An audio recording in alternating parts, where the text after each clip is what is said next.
For those who don't know, you're going to say the Fifth and 14th Amendment. For those who are saying, I don't know about Abrego's story, I do. He came here in 2011 to escape the gangs in El Salvador at 16, quote unquote, escape the gangs. I think it was in furtherance of the gang. But hey, that's just my thought. That's not a fact. Now, in saying that, yes, the Fifth and 14th Amendments say anybody on U.S. soil. Okay, right. But he illegally came onto U.S. soil. He wasn't legally on U.S. soil. So as far as like beating him, torturing him, all that other stuff, yeah, we don't have a right to do that. Nobody deserves that. But what he does deserve is a deportation. I don't care if he had a federal protective order or whatever the hell. Who cares? I don't care. You're giving a federal protection order to somebody who didn't even come into the country legally. As far as I'm concerned, it's not legal.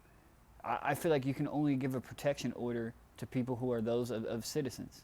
And I get people are seeking asylum. I get that. Go through that process then. It's funny how he just came here, just started his life up. Nothing.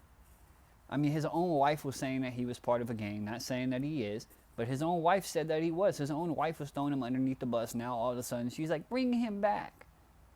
Bring him back. He's a loving father. But yet she says in her statement, these are her words, that he hit, slapped, pushed, and threatened to kill her and said he could kill her and get away with it. Those are her words. Those are the wife's words. Now, of course, you take everybody's words with a grain of salt. But in saying that, I still don't think that man has a right to be here. I don't care what federal protection order he has. They gave a federal protection order to somebody who's not a citizen. So I don't think it applies.